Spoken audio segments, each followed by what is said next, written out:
तो जैन साहब, अगला हफ्ता बाजार कैसा रहेगा? मार्च के महीने के अंदर हमने देखा कि बाजार के अंदर काफी उठापटक थी।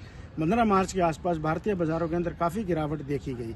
यह जो है 21,900 के स्तर को छूने के बाद कंसोलिडेशन का फेज शुरू हुआ। इसके बाद मंथली एक्सपायरी के दिन वीरवार के अंदर हमने देखा कि निफ्टी ने 22,500 का स्तर भी छुआ और ये 22,300 के स्तर पर बंद हुआ। पिछले हफ्ते भी हमने कहा था कि निफ्टी के अंदर 22,500 और 22,700 का स्तर हम देख सकते हैं। मैं अपने व्यू के ऊपर कायम हूँ और आने वाले हफ्ते के अंदर मैं देखता हूँ कि निफ्टी जो है 22,700 का स्तर छुएगा और इन्वेस्टर्स जो हैं 21,980 के स्टॉप लॉस को लगाकर स्टॉक्स के अंदर अपनी पोजीशन को होल्ड करके चल सकते हैं। निफ्टी ने भी रिटर्न अच्छा दिया है, क्या आगे भी कुछ ऐसा उम्मीद करें? निफ्टी ने 2000 फाइनेंशियल ईयर 2023-24 के अंदर 28% का रिटर्न दिया और इन्वेस्टर्स का वेल्थ जो है 1,33,000 करोड़ का बढ़ा। फाइनेंशियल ईयर 2025 के अंदर भी मुझे लगता है कि तेजी का रुख जारी रहेगा, परंतु ये वॉलेटाइल ईयर रहेगा क्योंकि ये इलेक्शन ईयर है और इंटरेस्ट रेट कट ईयर भी है।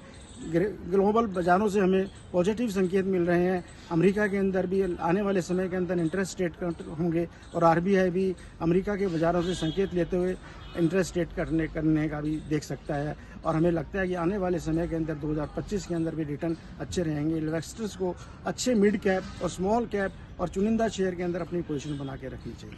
शेयर बाजार में जो सेटलमेंट की बात जो निकल के सामने आई वो क्या है और ये कैसे इन्वेस्टर के लिए फायदेमंद है?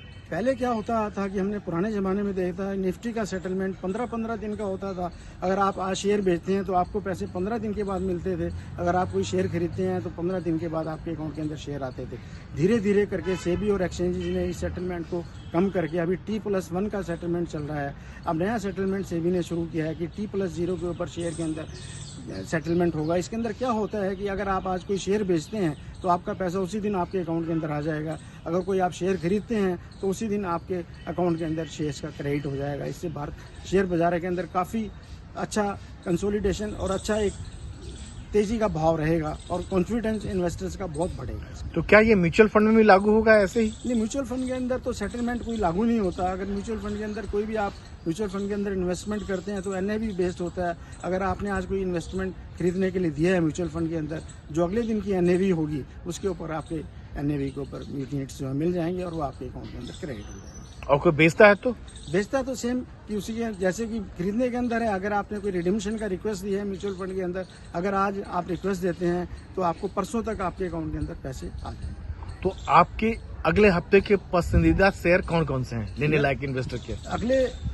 फाइनेंशियल ईयर 2025 और अगले हफ्ते के लिए मुझे एक डार्क हॉर्स शेयर बड़ा अच्छा लगता है। अनिल अंबानी की एक कंपनी है रिलायंस पावर, जो कि बहुत डूबी हुई कंपनी थी। उसने अपने सारे लोन्स को ख़त्म कर दिया है। सिर्फ 1,000 करोड़ का लोन उसका बाकी है और इसके अंदर पिछले हफ्ते के अंदर हमने काफ़ी खरीदारी देखी गई।